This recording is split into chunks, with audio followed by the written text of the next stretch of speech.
Qué gusto que nos acompañen. Estamos cerrando con broche de oro nuestro seminario en teorías jurídicas contemporáneas.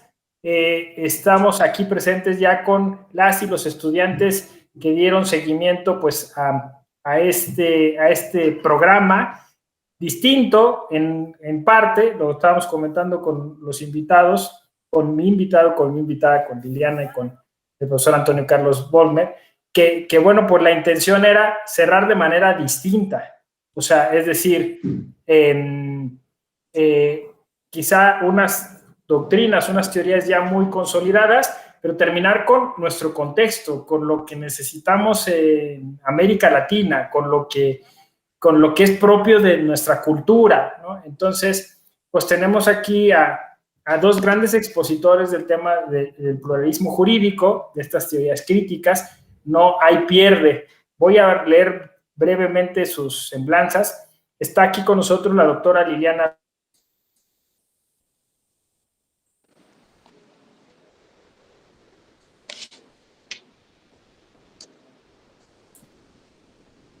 Un segundito, por favor, se quedó Te dejé de oír.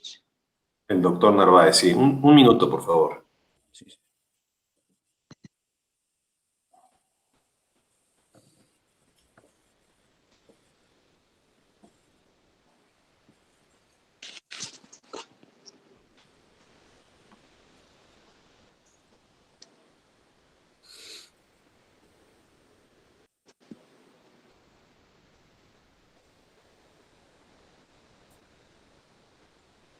Un segundo, por favor. Estamos recuperando al doctor Narváez.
Bien, me dice el doctor Narváez teniendo algunos problemas de conexión. Les ofrecemos una disculpa, pero si el doctor Antonio Carlos y la doctora Liliana López están de acuerdo, podríamos en esta ocasión leer su ficha curricular al final y podemos privilegiar el tiempo en lo que el doctor Narváez se conecta y si están de acuerdo, continuar con la dinámica de la exposición tal y como la habíamos platicado antes de entrar al aire. No sé si estén de acuerdo el ponente. Sí. Muy bien, pues en lo que el doctor Narváez se reincorpora con nosotros, por favor, adelante, si son tan amables. Bueno, yo empiezo entonces. ¿Sí? Por favor, doctor, adelante. Bueno, buenas tardes a todas y a todos. Me gustaría inicialmente de saludar y agradecer profundamente esta invitación de la Escuela Judicial Electoral de México y participar de esta clausura, de la última sesión de un seminario que trata de las teorías jurídicas contemporáneas y democracia. Bueno, estamos aquí entonces y quiero agradecer al doctor José Narváez por este contacto, esta intermediación junto a Escola Judicial. Narváez, que tenemos ya una amistad de largo tiempo de intercambio entre México y Brasil. Igualmente, mis saludos muy afectuosos también para el doctora Liliana López. ¿Ah? También tenemos ya una larga relación académica, intelectual, sobre temas críticos del derecho, ¿no? Entonces, es un gusto también tener esta oportunidad de participar con dos queridos amigos, ¿no? Agradecer la presencia del doctor Alejandro Camacho, ¿no? De la propia escuela, y también de todos los participantes, los alumnos y distintamente que están presenciando, que están participando de este seminario, ¿no? La grande temática de este encuentro es el tema del pluralismo jurídico, ¿no? Un tema muy importante, significativo, ¿no? Y yo voy después, si hay interés de la escuela judicial, puedo a través del doctor Narváez encaminar algún material, algún texto, ¿no? Para los alumnos que se quieren aprofundizar esto, ¿no? Y yo diría que yo voy a tomar en cuenta, básicamente, en los 20 minutos, más o menos así, voy a tomar en cuenta este libro, ¿no? Pluralismo Jurídico, ¿no? Fundamentos de una nueva cultura del derecho, ¿no? Este es un trabajo que fue publicado, la segunda edición, en Madrid, en 2018, ¿no? Entonces, creo que este es mi trabajo más completo, ¿no? Y que trata de esta cuestión toda del pluralismo jurídico, ¿no? ¿Cierto? Está en español. Y voy a tomar la libertad también de... Hay muchos textos, artículos en América Latina sobre este tema del pluralismo jurídico, mas hay un artículo precioso que siempre me encanta, y ahí estoy quizás me adelantando, ¿no? Que es de la doctora Liliana López, un texto sobre pluralismo jurídico como un nuevo paradigma del derecho, ¿no? Publicado en una revista Umbral, creo que fue una edición ecuatoriana y mexicana. Ahí el texto de la doctora Liliana sobre una propuesta paradigmática para repensar el pluralismo jurídico, ¿no? Que vale la pena también ser leído, ¿no? Bueno, entonces me quedo así para comentar que después se puede, si hubiera el interés, puedo enviar algún material, ¿no? Bueno, yo voy a hacer una introducción al pluralismo jurídico, ¿no? Creo que después, doctora Liliana, posiblemente va a trabajar un poco una cuestión más analítica, más metodológica y trayendo alguna experiencia de México, ¿no? Yo voy a hacer así un recorrido, una introducción panorámica y muy didáctica sobre ese tema, ¿no? Que es un tema que se estudia en los cursos jurídicos, en asignatura como sociología jurídica, antropología jurídica y otras materias, otras que envuelven una cierta reflexión, ¿no? Sobre la teoría del derecho, ¿no? Bien, pero entonces empezamos. La cuestión del pluralismo jurídico nos posibilita repensar la cultura jurídica moderna en el occidente, ¿no?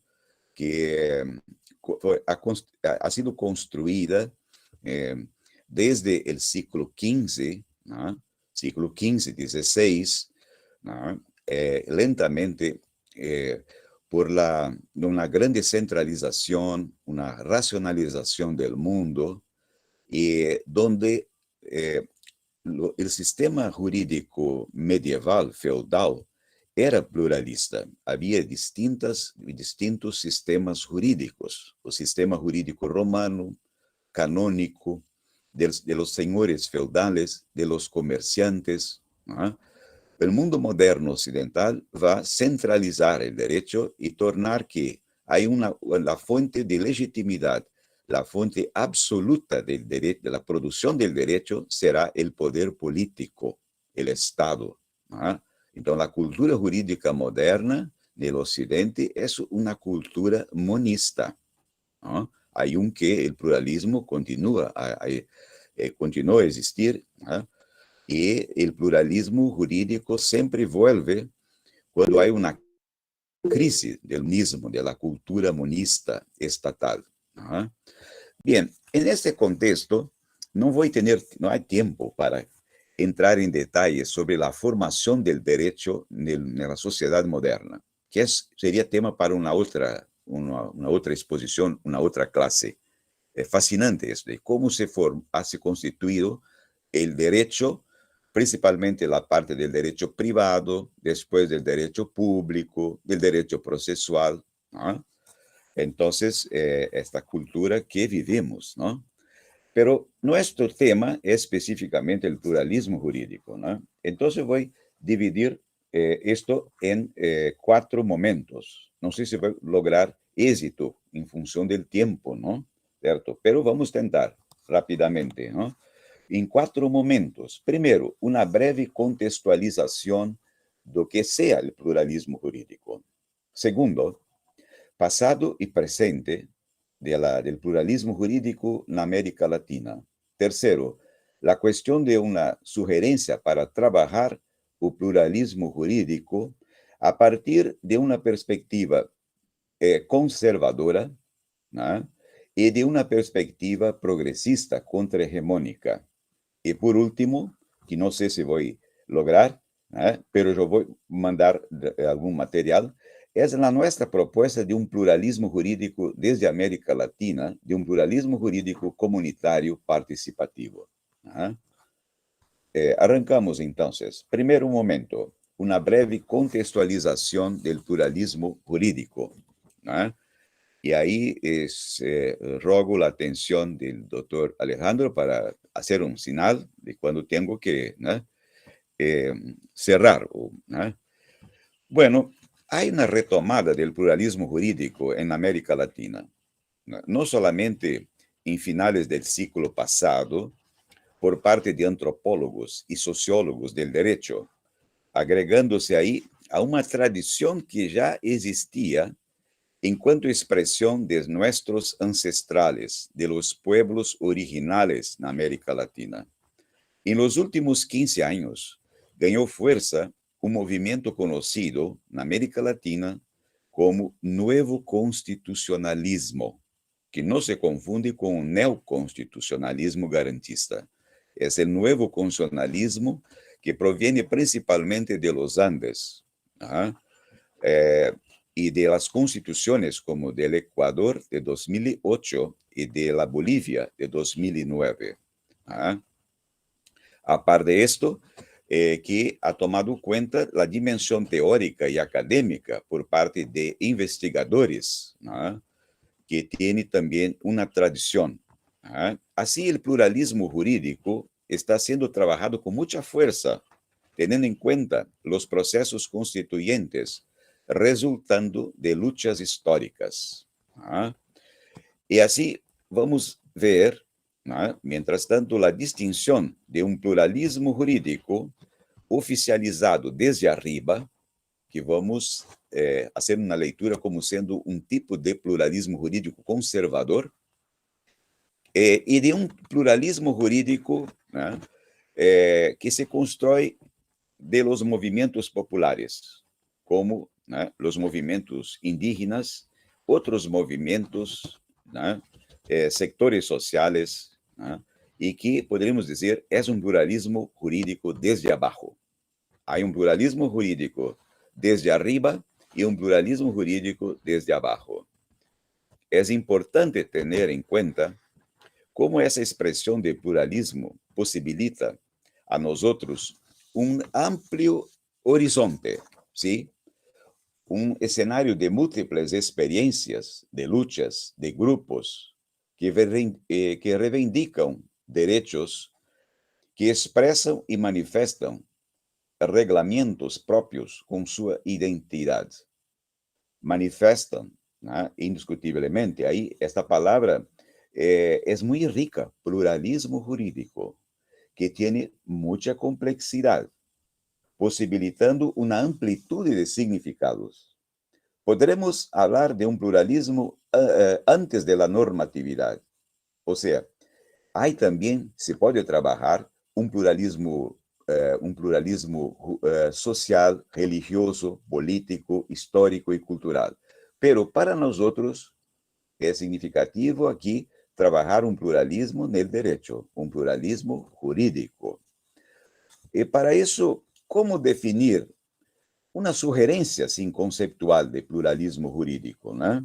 Hay muchas formas de se interpretar, pero podemos decir de una forma muy simplificada que pluralismo jurídico puede ser interpretada como la multiplicidad de experiencias, prácticas existentes, normativas, en una determinada formación social, en un espacio geopolítico, que pueden estas manifestaciones normativas serem oficiales o no, que pueden estar en conflicto o no, que pueden ser reconocidas por el poder político central, por el Estado, o que se contraponen al propio Estado y que refletem las necesidades humanas fundamentales, materiales, existenciales, históricas y culturales. Todo esto como un concepto para aclarar em um primeiro momento, do que seja pluralismo jurídico. Estamos, por lo tanto, adelante de um modelo, de um sistema ou instrumental operante, que reflete ou produz atividades autonômicas, com seus sistemas normativos próprios, com identidade diferente da legalidade estatal. Isso não quer dizer que o pluralismo jurídico seja sempre contrário ao Estado. Há formas plurales que atuam dentro do Estado e que são aceitas por el próprio Estado. ¿No?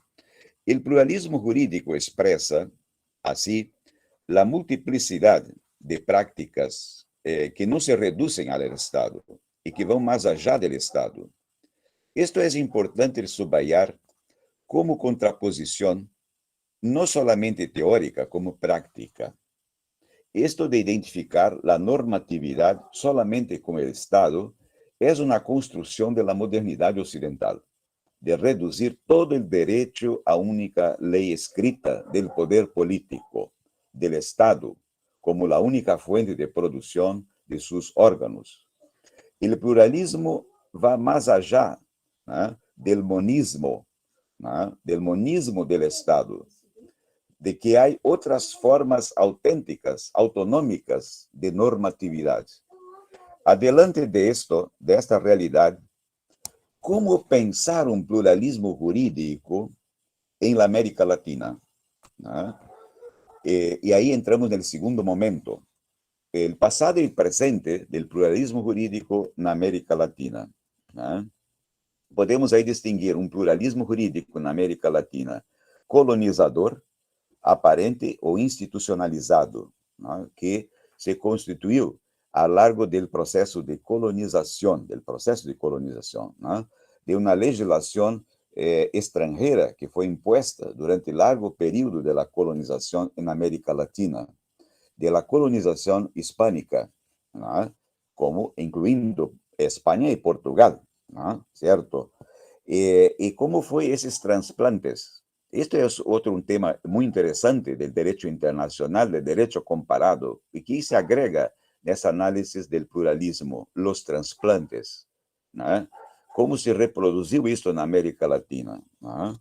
E isto nós vamos ver, de uma certa forma, expresso esse pluralismo colonizador aparente na legislação espanhola, representada aí pelo Código de las Siete Partidas, pelos fueros reales, leis de Toro, né? E a obra que é considerada para os formalistas como a culminação de todo esse processo, que foi a recompilação das leis de Índias, né? Igualmente as leis novas e as leis de Burgos, né?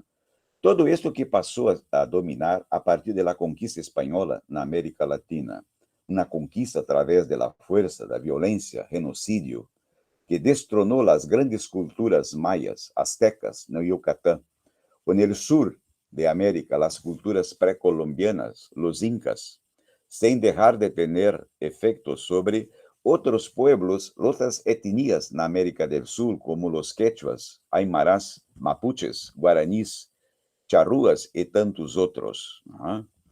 Entonces, esto es una perspectiva que se puede trabajar, ¿no? Que hay una pluralidad, pero es un pluralismo, yo diría, aparente, no auténtico.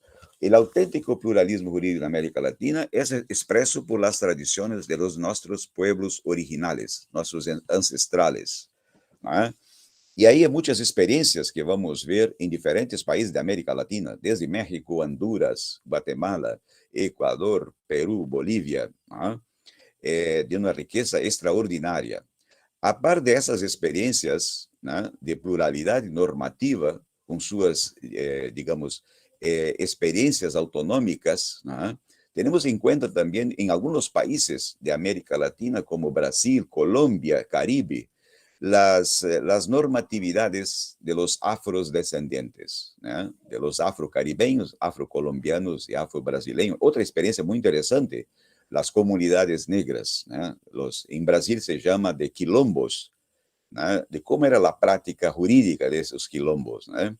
Otra experiencia interesante para se examinar en América Latina, en el sur, fueron las experiencias de las reducciones misioneras, coordinadas, administradas por la Compañía de Jesús, ¿no? Las misiones jesuíticas, una experiencia también que algunos politólogos hablan de un cierto socialismo misionero, o quizás de un comunismo primitivo, indígena, y todo eso, ¿no? Abre una perspectiva muy interesante, sin duda, ¿no? Bueno, tenemos casi el tiempo agotado, estamos en un segundo momento, pasamos rápidamente para el tercero, que es establecer algunas tipologías, ¿no? Una primera grande tipología, y esto no es algo cerrado, es algo así que didáctico, ¿no?, algo que es flexible para mejor comprender el fenómeno del pluralismo jurídico.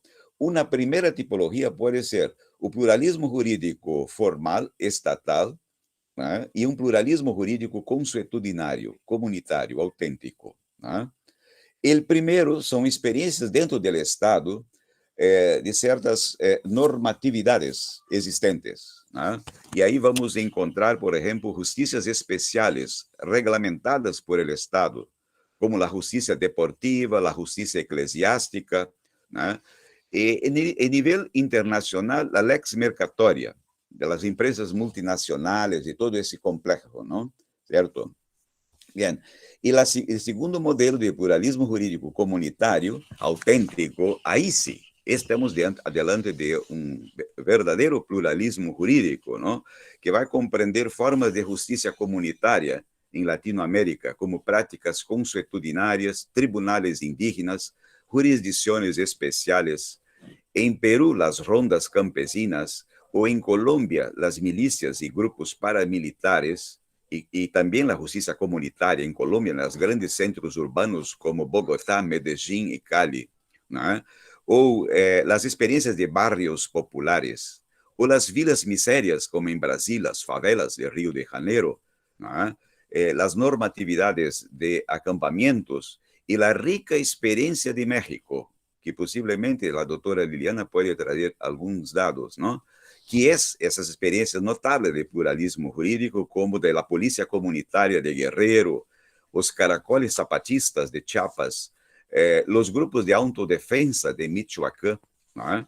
Y eso expresa una forma auténtica de pluralismo jurídico. Esa sería una primera tipología. La segunda tipología es de trabajar el pluralismo jurídico como un pluralismo jurídico, como un proyecto conservador, elitista, colonizador, y un pluralismo jurídico contrahegemónico, progresista, auténtico, ¿no? Entonces, vamos rápidamente, en función del tiempo. El primero, el pluralismo jurídico conservador. Este pluralismo es el pluralismo jurídico desde arriba, vertical, verticalista, producto de los grandes grupos transnacionales, principalmente en materia económica, financiera. Y hay muchos autores que han trabajado muy bien esta experiencia de un pluralismo jurídico, de la globalización, de un pluralismo jurídico conservador. Uno de los trabajos más notables es una tesis de una profesora de la UNAM, muy conocida. Estoy hablando de Aleida Hernández Cervantes, ¿no? Que creo que ya participó de este seminario, ¿no? Su tesis que fue publicada, belísima tesis de doctorado, es el mejor trabajo de un pluralismo jurídico de la globalización, de una pluralidad jurídica transnacional. Este es el libro publicado aquí en México, ¿no?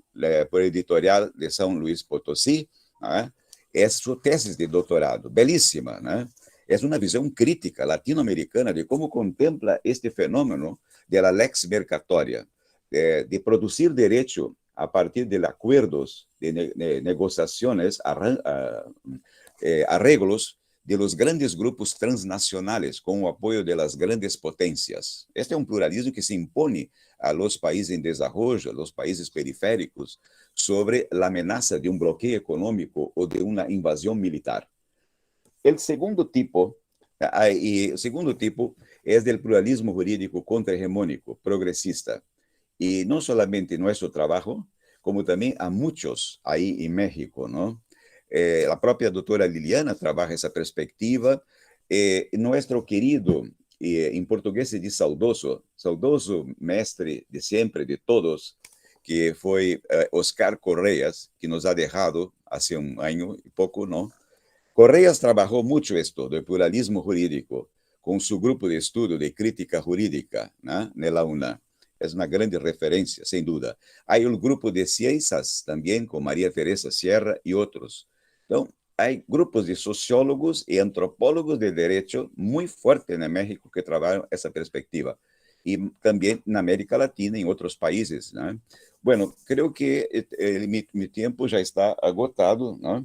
Hay también una experiencia muy interesante de una tesis que fue, el director fue el doctor Oscar Correas, algo muy interesante sobre el pluralismo jurídico, dentro de un cárcel, de uno de los más importantes cárceles de México. ¿Cómo se da el reglamento dentro del cárcel, ¿no? Son reglas propias y todo eso, ¿no? Es una forma de pluralismo, trabajar el pluralismo, ¿no? ¿Cierto? Entonces, esto publicado por la Porrúa, ¿no? Hay muchos otros trabajos. Creo que básicamente, en función del tiempo, la nuestra propuesta es de un pluralismo jurídico comunitario participativo, ¿no? Ahí terían varios criterios, elementos que no vamos a tener tiempo, ¿no? Pero que puedo encaminar esto en algún artículo, en alguna sugerencia de texto, y la forma más completa está en nuestro libro de propuesta de un pluralismo jurídico que parta de la América Latina y que sea un pluralismo comunitario participativo, un pluralismo que implica una dimensión relacional, plural, descolonial. Creo que dentro del tiempo que tenía era esto, ¿no? Y después, si hubiera tiempo para alguna pregunta, me pongo a la disposición. Muchísimas gracias. Muchas gracias al doctor Antonio Carlos y damos la bienvenida al doctor José Ramón Narváez. Celebro mucho que ya esté aquí, pero al mismo tiempo lo lamento mucho, doctor, porque me hubiera gustado participar con algunos comentarios que reservaré para preguntas y respuestas. Así que bienvenido, doctor, adelante. Sí, gracias, Alex. Una disculpa, pero los problemas técnicos que lo superan a uno. Miren, la gran ventaja del profesor Volber es que sus textos, la gran mayoría de sus textos están traducidos al español. Como él ya lo explicó, pues hay una enorme similitud o cercanía con el pensamiento de don Enrique Dussel, con el de Óscar Correas, y hay una hermandad que nos une desde la Universidad Nacional Autónoma de México, bueno, también de la Torre Rangel, y bueno, pues él ha estado haciendo también algunos discípulos en el norte del país, por decirlo así. Yo no alcancé a leer el currículum del profesor, creo que pues podría hacerlo de algún, o sea, digo, es súper conocido el doctor, pero pues él es doctor en Derecho y maestro en Ciencia Política, además de jurista, historiador, sociólogo del derecho, filósofo y uno de los pioneros del pensamiento crítico en América Latina. Como profesor ha impartido clase de posgrado en distintas universidades, así como en Europa, siendo titular jubilado de la Cátedra Historia de las Instituciones Jurídicas de la Universidad Federal de Santa Catarina, donde nos conocimos. Es además docente del posgrado en Derecho de las Universidades La Salle y la UNESCO de Brasil, actualmente investigador nivel A1 del Consejo Nacional de Desarrollo Científico y Tecnológico y miembro del GT Pensamiento Jurídico Crítico de Claxo en Buenos Aires. Pues muchas gracias, profesor. Ahorita volvemos con usted. Ahora vamos a dar paso a la doctora Liliana López López, quien es doctora en Ciencias Políticas y Sociales de la Facultad de Ciencias Políticas y Sociales, maestra en Derecho de la Facultad de Derecho, ambos de la UNAM, y licenciada en Derecho por la Universidad Autónoma de Sinaloa, investigadora adscrita al Departamento de Apoyo a la Docencia del Sistema Nacional de Investigadores, nivel 1. Como docente, pues ha estado en diversas instituciones, en cátedras como Educación Media Superior, en la División de Estudios de Posgrado de la Facultad de Derecho, en el IMPOSIPE, Instituto de Posgrado de Ciencias Penales y Políticas Criminal de Baja California, en la Universidad Marista y en especial en el campus Nicolás San Juan, en México. Y tiene diversas publicaciones: La defensa de los pueblos y grupos sociales en el SAGE UNAM, Justicia Comunitaria y sus aportes a la participación popular, el pluralismo jurídico en México, la construcción de la autonomía desde la administración de justicia. Bienvenida, Liliana, te escuchamos atentamente, gracias. Buenas tardes, voy a poner mi temporizador para que no me pase del tiempo. Estoy muy contenta de estar aquí. Creo que nunca había estado en una charla con personajes integrantes, operadores judiciales del Poder Judicial, del Poder Judicial en general, ¿no? O sea, no había estado, entonces estoy muy contenta por eso. Le agradezco mucho al doctor José Ramón Narváez la invitación. Celebro que se hagan estos seminarios, ¿no?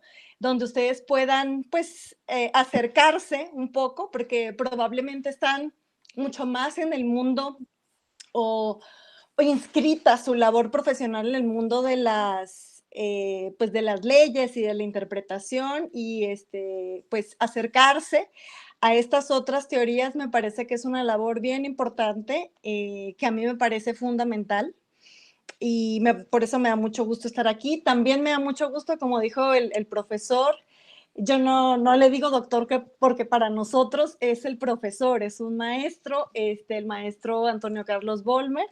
Hemos aprendido mucho de él, y es un gusto ahora poder estar compartiendo también algunos de estos eventos ya desde hace algún tiempo. Lo abrazo mucho, doctor, también. Celebro mucho estar aquí. Pues bueno, dejaré la gratitud y los agradecimientos y entrar en materia. Ustedes ya tuvieron otras 3 charlas de otras aproximaciones en torno al derecho. Vi que por ahí en el cartel que alguna de ellas era en torno al positivismo, ¿no? Una de estas vertientes, la vertiente del pluralismo jurídico, es una lectura que dialoga y dialoga críticamente de manera directa con esa forma de entender el derecho, que es la forma, es el paradigma, decimos luego en teoría jurídica, y así como se titula el propio texto al que acaba de referirse el profesor Antonio Carlos Vollmer, que pues son estas formas paradigmáticas. Se oye un poco fuerte, un poco rimbombante, pero antes de eso me gustaría, antes de entrar un poquito a mi presentación, la voy a dividir en 2 grandes partes. Estas son como algunas cuestiones preliminares. En la primera parte, que comenzaré con estas cuestiones preliminares, y luego hablaré de cuáles son, digamos, los principales rasgos de manera muy general o de manera muy esquemática, a qué nos compromete o cuáles son los rasgos principales que el pluralismo jurídico está trayéndonos como una propuesta paradigmática para entender el derecho. Esa será como una primera parte. Y en la segunda parte hablaré de cuestiones prácticas en un sentido amplio, ¿no? Ejemplos de facto, como con algunos pasajes, ¿no? Algunas descripciones fotográficas, diríamos, ¿no? La normatividad que en torno a pluralismo jurídico ha tenido ya, a lo mejor les sorprenderá, no sé qué tanto conozcan o hayan oído hablar acerca de la teoría del pluralismo jurídico, pero poco a poco ha estado, por suerte, penetrando al menos en las altas cortes en México. Y entonces ya tenemos algunas tesis jurisprudenciales que la Corte Suprema y que el Tribunal Electoral está comenzando a recoger respetando incluso la propia denominación. Eso es variado, ahorita vamos a ver. Y terminaré, si alcanzo por ahí, con algún ejemplo práctico del caso de una sentencia que el Tribunal Electoral ordenó a un órgano electoral de Guerrero, a propósito del cual yo fui perita junto con otra colega y justamente el resultado de esa investigación se acaba de publicar la semana pasada como un texto que ustedes también pueden consultar como un peritaje antropológico. Pero iremos por partes. El pluralismo jurídico es una forma de entender, es una propuesta paradigmática, porque es una forma de entender el derecho, es una propuesta teórica, analítica, filosófica, y que también supone muchos compromisos interpretativos. No es solamente una forma diferente de entender el derecho, sino que implica instrumentos epistemológicos distintos para entender el derecho, para hacer conocimiento jurídico. Implica también compromisos y implica unas propuestas distintas para interpretar el derecho. Y también implica una propuesta, implica compromisos distintos para hacer el derecho, para hacer leyes, y que es otra manera de hacer leyes, hacer interpretaciones legales, ¿no? Entonces, es una forma no formalista de entender el derecho, que va a contrapelo, yo les decía al inicio de mi intervención, de esta forma, de este paradigma que nosotros le reconocemos como el paradigma moderno, que fue al que se refirió de manera general, aunque dijo que no iba a profundizar, el profesor Antonio Carlos Vollmer, y que tiene que ver con algunos rasgos que ahorita iré dialogando con esos rasgos que la perspectiva pluralista intenta cuestionar e intenta proponer una alternativa a esa forma global, a ese paradigma dominante. ¿Y para qué para qué sirve? Yo estoy convencida, y yo muchas veces digo en mis clases con mis estudiantes, porque es algo que considero realmente, que las teorías tienen que servir para explicarnos la realidad. Y desde un punto de vista crítico, tienen que servirnos para intervenir en ella, no solamente para entenderla. Entenderla desde un punto de vista diferente, con la pretensión de transformarla, de incidir en ella, ¿no? De incidir en ella con una toma de posición en torno a la justicia y a los derechos, para nuestro caso, ¿no? Entonces, esta perspectiva pluralista, ¿para qué les podría servir a ustedes? ¿Con qué se come? ¿O nada más es algo que tratan los académicos allá en nuestras espaldas, tanto del profesor como la mía, pues están acá llenas de libros, y no nada más es para escucharnos entre nosotros y para debatir con los académicos o en términos académicos. Este enfoque es un enfoque que sirve y que debería, y qué bueno, por eso celebro estar aquí, debería ser escuchado, apropiado y usado por ustedes como operadores judiciales. Particularmente yo pienso que hoy en día, en nuestros países de América Latina sobre todo, y en países que pretenden tener una observación y un ejercicio, ¿no?, democrático y de Estado constitucional, no pueden seguir entendiendo el derecho de la manera, con el paradigma anterior y con un paradigma rígido, porque hay derechos que simplemente no van a poder ser respetados en la interpretación judicial si no es si no es flexibilizando nuestra forma de entender el derecho. Hoy por hoy, con derechos como la autonomía y la libre determinación y derechos como la igualdad y no discriminación no pueden ser correctamente observados y garantizados si no entramos a una visión crítica de nuestra manera de entender el derecho. Y ahora ya voy entrando en materia, igualdad y no discriminación y autonomía y libre determinación no se pueden garantizar si no es incorporando una perspectiva pluralista del derecho. Así. Con eso comienzo y por ahí ya les voy diciendo que esto no tiene nada más que ver con algo teórico, sino es algo que les concierne a ustedes, a todos los que trabajan en la interpretación judicial, en la elaboración de normas, toda esta parte, todo esto tiene que ver con ustedes y con su quehacer. Para garantizar estos derechos de la autonomía y la libre determinación y para asegurar el principio de igualdad y no discriminación, es necesario que pensemos desde otro paradigma. Yo les decía, desde el paradigma del pluralismo jurídico.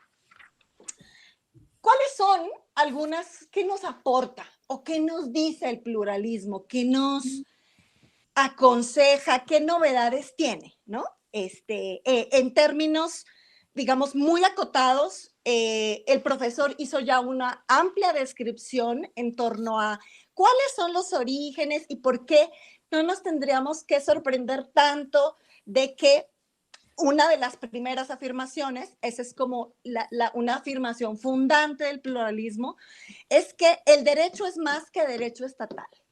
Y nosotros aprendimos en nuestra formación de licenciatura, aprendimos en nuestras carreras y aprendimos y seguimos afianzando la idea que es es una posición que distorsiona, que no observa una parte de ese paradigma que queremos, que el pluralismo quiere cuestionar. Nos dijo que el derecho solamente era producido por el Estado. A eso es lo que el profesor se refería cuando hablaba del monismo jurídico y la idea del monismo, ¿no? La idea del monismo es que el derecho es solamente producido por el Estado. Y una de las primeras cosas, no la única, pero una de las primeras cosas que dice el pluralismo es el derecho es algo más que el derecho estatal. Y de ahí se derivan algunas cuestiones. Uno tiene que proporcionar una forma alternativa de entender al derecho. Si el derecho no es solamente derecho estatal, entonces tenemos que pensar en fenómenos como la interlegalidad. La interlegalidad es esta zona gris donde el sistema jurídico estatal, ¿ustedes se acuerdan de los diagramas de Venn? Cuando estaban en lógica, en la secundaria, y que veíamos un círculo que se mezclaba con el otro y había una zona de intersección. Bueno, imagínense que la zona de intersección, esa es la interlegalidad, donde donde la distinción y la acción de actores, reglas, autoridad de un sistema, en este caso el mayoritario, el que tiene mayor fuerza, mayor presencia, es el sistema jurídico estatal, tiene una zona de intersección donde a veces no se sabe muy bien qué norma o qué autoridad o qué acciones de las autoridades son de las autoridades comunitarias, de un sistema jurídico no estatal, o las del Estado. Ahorita puedo poner algunos ejemplos. Entonces, si pensamos que derecho es algo más que derecho estatal, tenemos que pensar en interlegalidad, tenemos que pensar en que la forma de entender al derecho, en el derecho está la cultura, la política y el contexto social adentro. Aunque el paradigma jurídico dominante nos hizo, además también, nos impulsó la idea, una idea errada, que el derecho era una cosa y la justicia y la política y todo esto estaba afuera, y por eso lo dejaba fuera del análisis, reiteradamente fuera del análisis legal. Entonces, cuando vemos que hay estas intersecciones, nos vamos dando cuenta que estos elementos están ahí. Esto es como la primer gran idea y la primera aportación, ¿no? Novedad del pluralismo. La segunda gran aportación es que hay un cuestionamiento de la centralidad del derecho estatal en la regulación jurídica moderna. Con esto no quiero decir, el enfoque pluralista tampoco quiere decir que el Estado y la legalidad estatal sea igual que el resto de las legalidades de los sistemas jurídicos no estatales. Por supuesto que no. Tiene una mayor capacidad de fuerza, tiene mayores operadores judiciales, tiene un presupuesto detrás, tiene una presencia. Eso no se cuestiona. Lo que se cuestiona es que este sistema, con todo su aparato, tenga la centralidad en los análisis, sea el único, o sea, el principal. Porque cuando nos adentramos en los territorios de nuestros estados nacionales, nos damos cuenta que hay muchos espacios, muchos territorios, muchas regiones, pueblos, comunidades, municipios, donde la centralidad no la constituye el derecho estatal, la constituyen los derechos, los sistemas jurídicos locales. Esa es la segunda gran afirmación. Estoy siendo muy esquemática para avanzar. Y la tercera tendría que ver, y ya se me va a acabar el tiempo, no puedo creer, me quedan 5 minutos. La tercera sería que hay presupuestos epistemológicos. Se deben plantear las fronteras estas entre el ser y el deber ser, donde nos dijo el sistema jurídico dominante, donde nos dijo nuestra socialización como formados, nuestra formación jurídica nos decía que una cosa era el deber ser y otra cosa era el ser, y que el deber ser, esa forma en la que tendríamos que renunciar a incidir en transformar lo que está en la ley, porque la ley está puesta y no podemos intervenir en ella, o no tenemos que pensar en intervenir en ella. El pluralismo hace un replanteamiento de esto y transforma esto. O sea, sí hay una toma de posición entre estas fronteras del ser y el deber ser. Hay que contaminar los análisis legales. Voy a ir más rápido para avanzar. Y hay que cuestionar y construir, entender de otra manera, la objetividad. Objetividad no significa que usted no tome posición. Objetividad significa que usted muestre en sus interpretaciones y también en su forma de entender el derecho, muestre cuáles son las fuentes y argumente la solidez, argumente la construcción que usted está haciendo. No quiere decir que no tome partido. Quiere decir que usted sea capaz de explicar intersubjetivamente, decimos en la teoría. Quiere decir que usted sea capaz de dar todas las fuentes, los razonamientos para que cualquier persona en su lugar llegue a esa conclusión y entienda de dónde usted la sacó, no de la arbitrariedad, no de la toma de postura por gusto o del subjetivismo sin arraigo. Estoy entonces aquí entrando a la segunda parte, a la parte que seguramente a ustedes les gusta más, que tiene que ver con la parte práctica, con normatividad. No voy a poder ver toda la normatividad con ustedes. Hice ha estado trabajando en una recuperación de cómo las altas cortes, yo les dije al inicio, en México, donde más ha tenido penetración esta forma de entender el derecho, porque ya hay algunos jueces, magistrados y secretarios de estudio y cuenta dentro de el Poder Judicial, bueno, dentro de la Suprema Corte, que han ido incorporando estas perspectivas, este enfoque del pluralismo jurídico. Y ya tenemos, les voy a poner a ver si logro compartir pantalla. A ver. Les voy a poner algunos. A ver, ¿se puede? ¿Ya se ve ahí?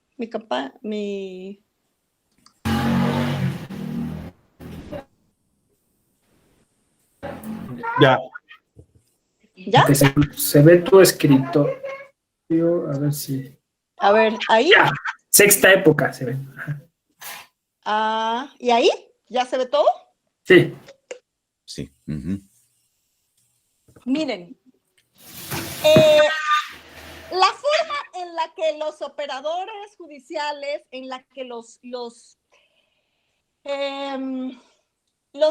jueces y sus secretarios, ¿no? Las personas que construyen las sentencias, entienden al pluralismo jurídico, le dan diferentes abordajes. Dentro de las tesis jurisprudenciales de la Suprema Corte, solamente encontré una que dijera la expresión pluralismo jurídico literal. Y hablaba de los criterios de aplicabilidad de las normas de derecho consuetudinario indígena. Estos criterios de aplicabilidad de las normas de derecho indígena, ustedes tienen en el Tribunal Electoral su símil, ¿no? Pero es mucho más avanzada, es mucho más compleja e incorpora muchos de estos términos de manera mucho más acertada la jurisprudencia de el Tribunal Electoral. Aquí no me voy a detener mucho en ellas, porque no me va a alcanzar el tiempo, pero aquí está subrayado en azulito, miren, cuando habla de pluralismo jurídico, porque está hablando de cuáles son algunas de los límites que en el ejercicio y en el respeto del pluralismo jurídico se tienen que tomar como límites, ¿no? Como límites para que no se discrimine y no se termine como oprimiendo a las personas que normalmente son los grupos excluidos dentro de estos sistemas jurídicos también, que son pues mujeres, niños, niñas y personas con discapacidad. Bueno, hasta ahí. Luego la Corte está incorporando la perspectiva de pluralismo jurídico, aunque no con este concepto, no usa el concepto exactamente, pero usa conceptos que tienen, por supuesto, todo que ver, están en consonancia y están refiriendo una realidad de pluralidad jurídica, porque está hablando de jurisdicción indígena. Ustedes se acordarán que cuando nos formamos en nuestras carreras, la jurisdicción es del Estado, no hay jurisdicción estatal, o sea, hay jurisdicciones dentro con ciertos límites y competencias, pero la jurisdicción por definición es del Estado. Y cuando habla aquí de jurisdicción indígena, está hablando de que hay autoridades que pueden entender y aplicar el derecho, interpretarlo, que son autoridades válidas, pero que son autoridades indígenas, ¿no? Entonces, esta es del 2018, de diciembre, y el rubro pues se está refiriendo como yo les comentaba al inicio, está refiriéndose al ejercicio del apartado A del artículo 2, que se refiere al ejercicio de la autonomía y la libre determinación de los pueblos, ¿no? Y entonces aquí está refiriendo de manera, por si nos quedaba duda, porque dice que reconocer el reconocimiento de la multiculturalidad de la nación mexicana pasa por reconocer la existencia y vigencia, esto que está aquí en amarillito, que yo le subrayé, la existencia y vigencia de distintos sistemas normativos dentro del territorio nacional. Un sistema normativo conformado por las disposiciones jurídicas nacionales e internacionales del Estado central y otro conformado por usos y costumbres de los distintos pueblos y comunidades que habitan nuestro país. Incluso los cuales incluso podrían estimarse simultáneamente aplicables para el caso de las personas, pueblos y comunidades indígenas, que es lo que les contó el profesor antes de mi participación y lo que he venido contando yo en esta teoría, que por eso les decía que no es solo teoría. Aquí en esta otra de la primera sala, que es una tesis aislada, también habla de costumbres. Acá, fíjense que se refirió a jurisdicción indígena. Acá habla de costumbres y habla de, en el proceso penal, como una forma intercultural de entender el debido proceso. No me voy a quedar aquí. Esta habla de pluralidad normativa, no habla de pluralidad jurídica. Esta es de diciembre de 2018 y está hablando del acceso a la justicia de acuerdo con lo previsto en el artículo 2 constitucional, que tiene que ver con autonomía, libre determinación. Y esta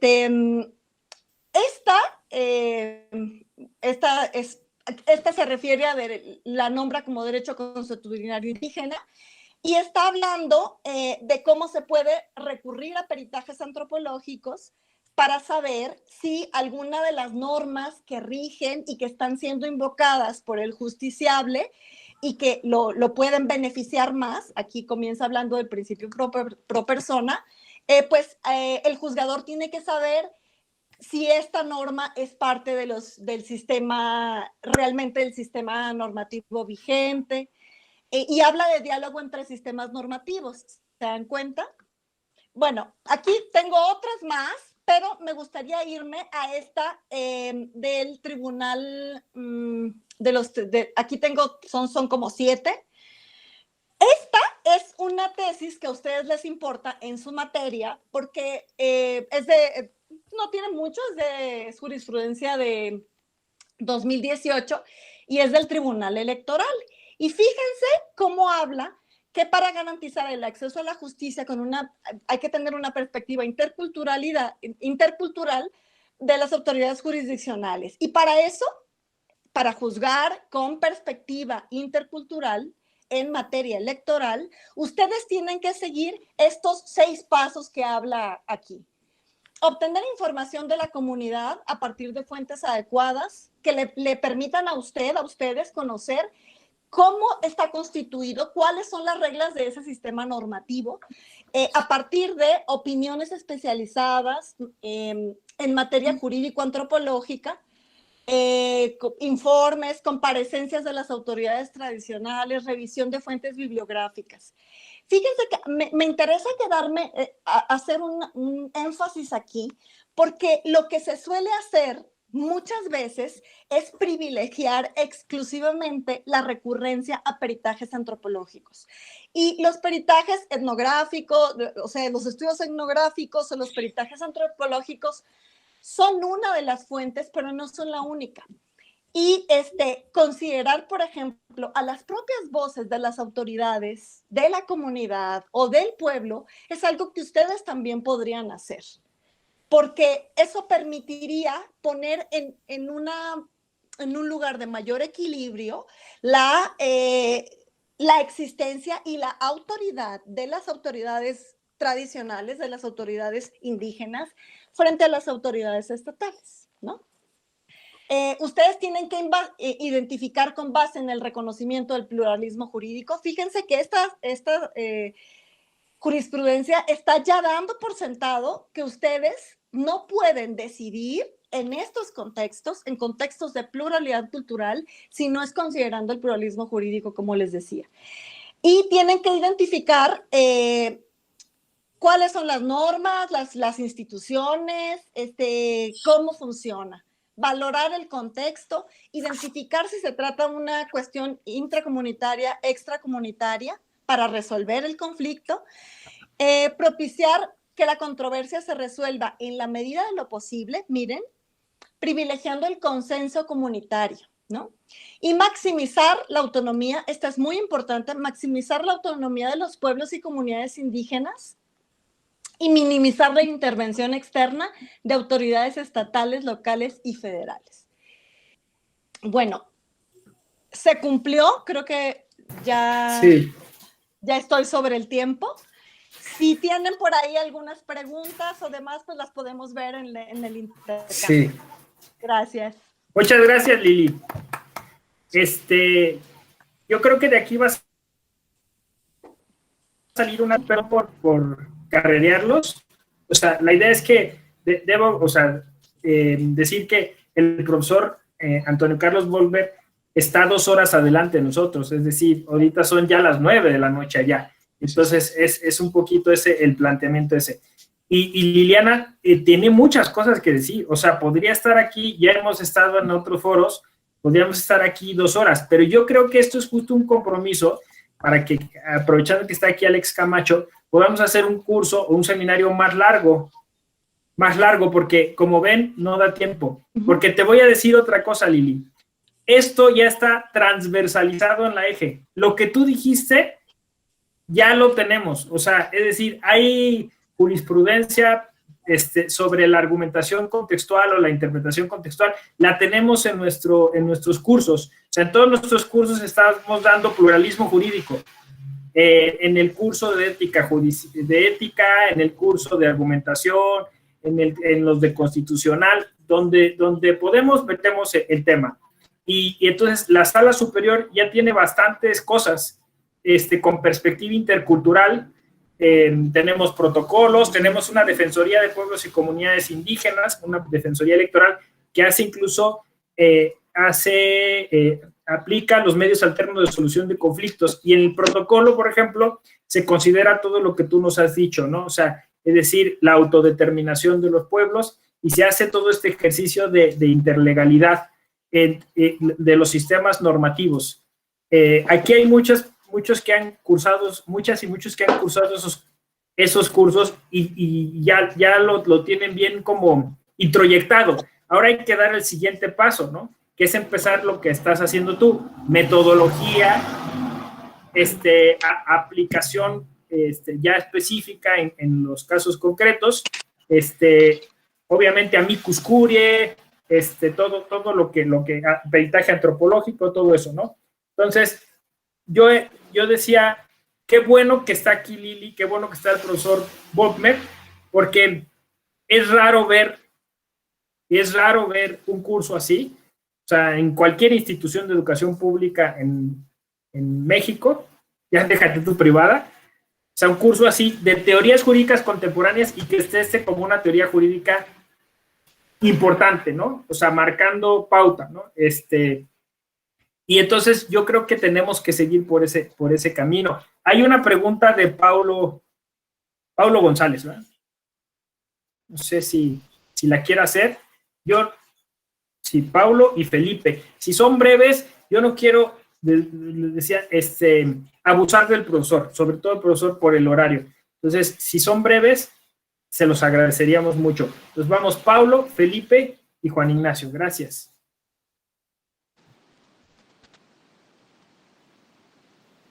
Paulo, ¿sí estás ahí?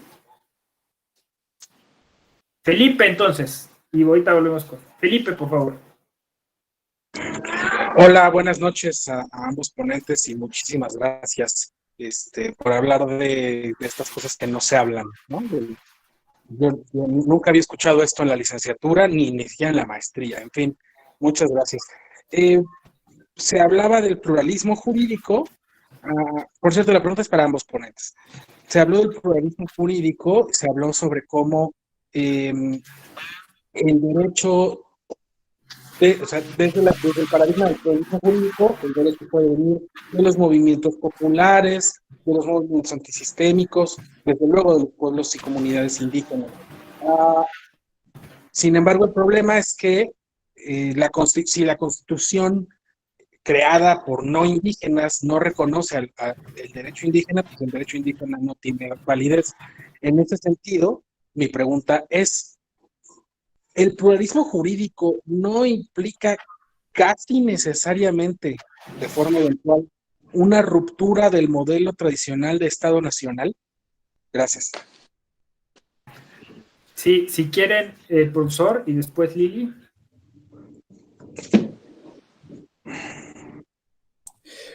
Sí, gracias Felipe por la intervención, por la pregunta extremadamente importante.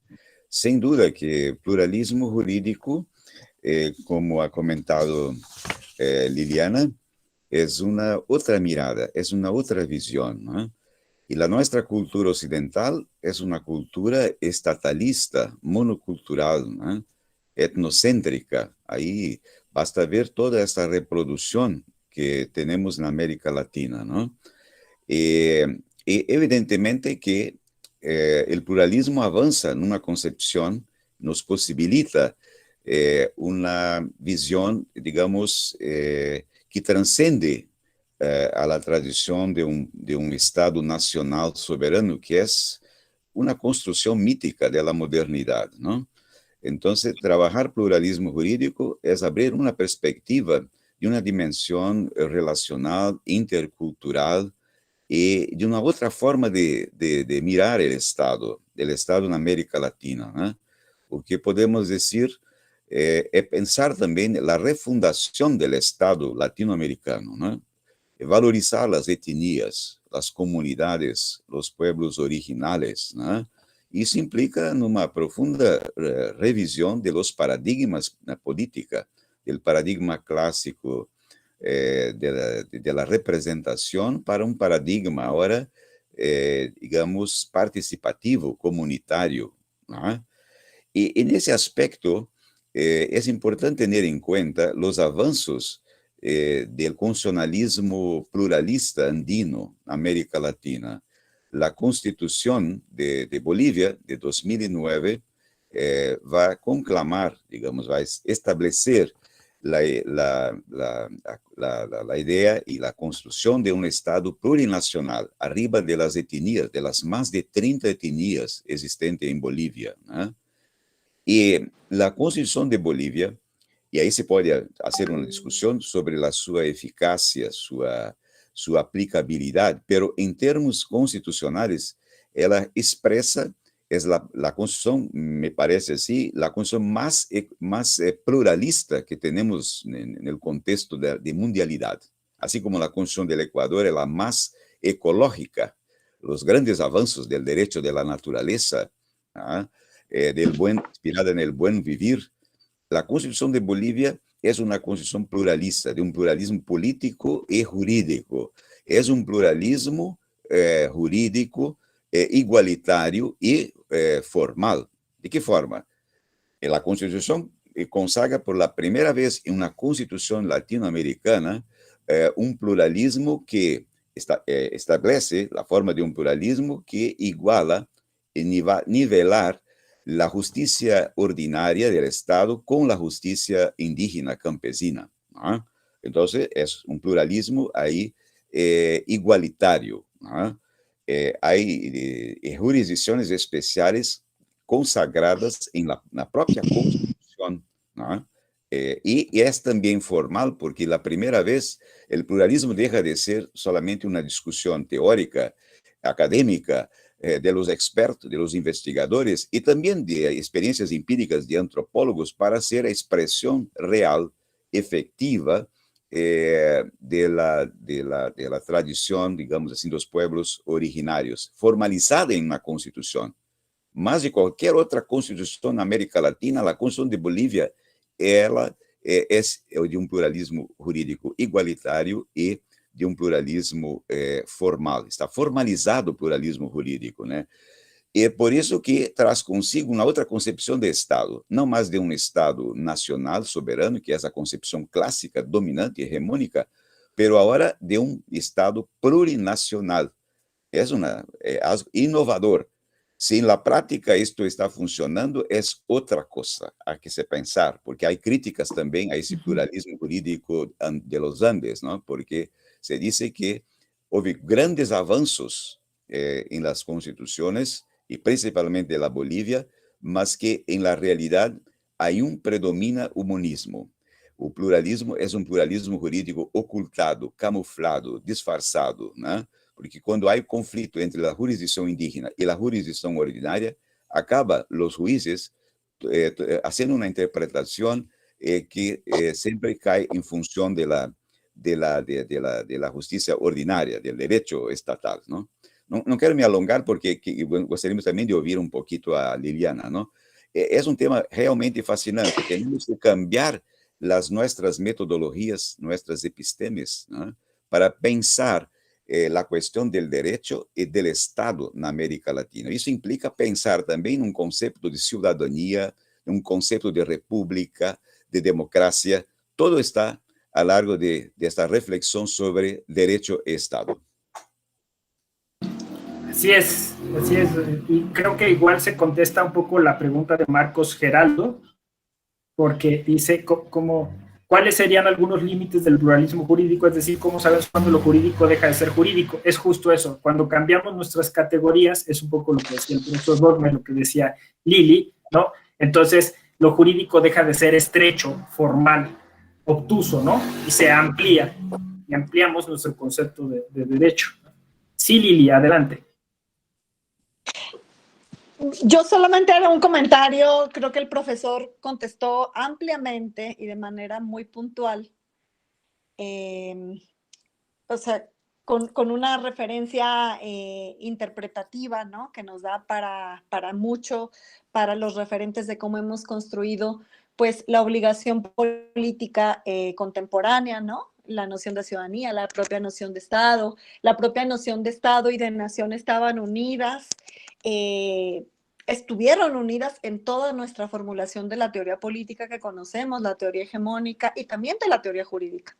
Entonces, esta teoría forma parte de las alternativas que están intentando hace tiempo, hace ya pues al menos unas 3 décadas de manera consistente en cuestionar y construir otras alternativas a esta forma monolítica, etnocéntrica, porque clasista, discriminadora de entender el derecho y de entender el Estado.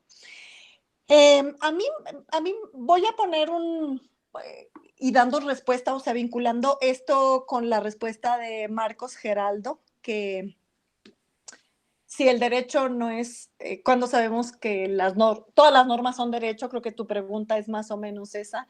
Si con el pluralismo jurídico pierden los límites lo jurídico, porque si todas las normas, no todas las normas, sabemos que no todas las normas son jurídicas, y cuando sabemos que está este límite, yo en ese artículo que el profesor Volmer señaló, publicado por la Corte Constitucional ecuatoriana, que en ese número de umbral, yo planteo y retomo un concepto que nos regala Boaventura de Sousa Santos y que para entender al derecho desde un punto de vista juspluralista, un concepto que no es limitativo, pero nos ayuda a orientar.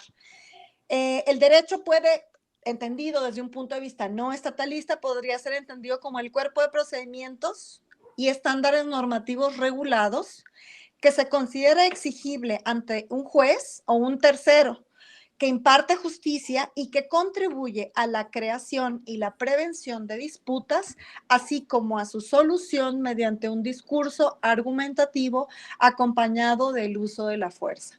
Aquí encontramos pues al menos 4 rasgos que nos pueden ayudar a identificar los límites de aquello que es jurídico, de aquello que no. Entonces serían burocracia, retórica, violencia y fuerza. Burocracia, retórica, estándares normativos y fuerza, ¿no? Retórica, porque hay toda una articulación, no es puesto en el momento, sino tiene un discurso construido en torno a ese sistema jurídico. Hay autoridades, que puede ser un juez o pueden ser un otro, pueden ser autoridades comunitarias o puede ser otra autoridad local, pero para que una autoridad sea reconocida como tal, tiene que tener el reconocimiento de las personas sobre las que tiene capacidad de actuar, ¿no? O sea, no es que yo diga acá lo que ustedes tienen que hacer o dé una orden y ustedes automáticamente la van a cumplir. La van a cumplir si yo tengo la cualidad de autoridad reconocida por ustedes, en apego a unos estándares normativos, en apego, en observancia también a un discurso que lo sostiene y también a la posibilidad, por lo menos, a la posibilidad, aunque no siempre se despliegue, del uso de la fuerza. Diría esto y diría, y aquí cierro, mencionaba el profesor y se conecta con el profesor Antonio Carlos y lo mencionaba José Ramón, que una cosa es, hemos avanzado en los estándares normativos, hemos avanzado en protocolos, hemos avanzado en la Constitución y el desfase está en la práctica. Claro, puede ser que esta sentencia a la que yo hacía referencia aquí, ustedes la conozcan, hayan oído hablar, a lo mejor hay protocolos. El punto importante sigue siendo el título que le da, la palabra que forma parte del título de la obra del profesor Vollmer, cultura jurídica. O sea, el hecho de que estén los protocolos ahí, de que esté en la Constitución, de que esté ya en las sentencias, está muy bien, por supuesto, mejor a que no esté. Pero lo que ahora toca hacer es cómo eso se vuelve una realidad tangible en las interpretaciones, cómo ustedes se apropian de eso y cómo lo hacen de manera que no estén perpetuamente volviendo a subordinar o a pasar por encima del derecho, de los derechos no estatales, poniendo de nuevo al derecho estatal por encima. ¿Cómo hacemos para maximizar la autonomía? ¿Y cómo hacemos para respetar estos sistemas normativos? Y para eso tenemos que salir de nuestras zonas de confort teórica y tenemos que saber qué es un peritaje, cómo recurrimos a él, cómo podemos hacer, además del peritaje, otras formas de recurrir para validar esos sistemas legales. ¿Qué tanto nos estamos partiendo de un prejuicio racista y de un prejuicio etnocéntrico cuando llegamos y tenemos esos casos? Porque lo primero que pensamos es que roban a mujeres, las venden y van a violar los derechos humanos. Hay prejuicios y eso es lo que hay que ir desmantelando. Gracias. Gracias, Lili. Bueno, no sé, yo sé que Pablo González tenías una pregunta, ya iría yo cerrando. Si hay preguntas, se las puedo hacer yo llegar a tanto al profesor Vollmer como a Liliana. No sé, Juan Ignacio, bueno, Pablo, que estabas primero. Algo muy breve, Juan Ignacio, igual algo muy breve. Sí, gracias. Algo muy breve. Buenas tardes a todas y a todos. Me quedo de todo el seminario, me quedo con la idea de que hay que construir nuestras propias teorías, más allá de lo jurídico, a partir de la cultura, ¿no? Entonces, esto creo que nos va a ayudar mucho a darle un nuevo significado al derecho y a resolver problemas de mejor manera y problemas mucho más profundos que a veces el formalismo jurídico no nos deja. Entonces, con eso me quedo, más que una pregunta era del comentario, es lo que yo acabé de digerir de todo este seminario y pues, felicidades a la Escuela Judicial por estos seminarios, por estos cursos que han organizado. A mí me han servido mucho a lo largo de todo este año, me han abierto mucho el panorama y muchas felicidades también a los ponentes porque se nota su preparación y se nota el conocimiento de los temas que manejan y de los cuales son especialistas. Gracias. Gracias. Eso es todo lo que quería comentar. No, gracias, Juan Ignacio, muy puntual. Pues sí, yo creo que quedamos con el compromiso de seguir tratando estos temas. Si tanto Liliana como el profesor Vollmer nos los permiten, los seguimos invitando. Y pues muchas gracias a todos, a todas y a todos por su presencia. Y pues qué bueno que cerramos de esta manera con mucho entusiasmo, ¿no? Por reinventarnos como sociedades, como naciones. Gracias a todas y a todos. Alex Camacho, dejo los micrófonos contigo. Gracias también. Estoy muy contento y permite, Alejandro, para decir que el seminario nos proporciona, y esta última sesión, esta otra mirada de repensarmos nuestras formas de conocimiento y nuestras metodologías de trabajo, ¿no? Y de mirarnos para una perspectiva crítica, abierta, humanista né, em tempos de crise civilizatória, de uma crise ética profunda e principalmente de uma crise sanitária da vida humana, né? É por isso que temos que buscar teorias de direito que sejam comprometidas com a prática e com a transformação de nossas sociedades latino-americanas. Gracias. Muchas gracias. Pues no me resta sino agradecer al doctor Antonio Carlos, a Eliana, al doctor José Ramón Narváez, al doctor Polo Gama, a Juan Antonio Cruz Parcero, a mi maestra Leida Hernández, a todas y a todos quienes participaron en esta idea, en este seminario en el que pues todos ustedes son cómplices del doctor Narváez, del pensamiento que la escuela ha venido desarrollando, de que conozcamos, y como decía la doctora Liliana, las teorías jurídicas no son solo para discutirse entre académicos, sino que tenemos que reflexionarlas, pensarlas y eventualmente poco a poco irlas impactando en el quehacer jurisdiccional en cualquiera de las materias del campo del derecho. Y sobre todo, gracias por permitirnos pensar de una manera distinta el concepto de derecho y la construcción teórica que hemos hecho a partir de esto. Agradezco a todas y a todos, agradezco especialmente al magistrado Enrique Figueroa, quien se da el tiempo para unirse con todos nosotros como un alumno más. Así que muchas gracias y por favor abramos el micrófono para darnos a todas y a todos un merecido aplauso. Gracias y buenas noches. Muchas gracias.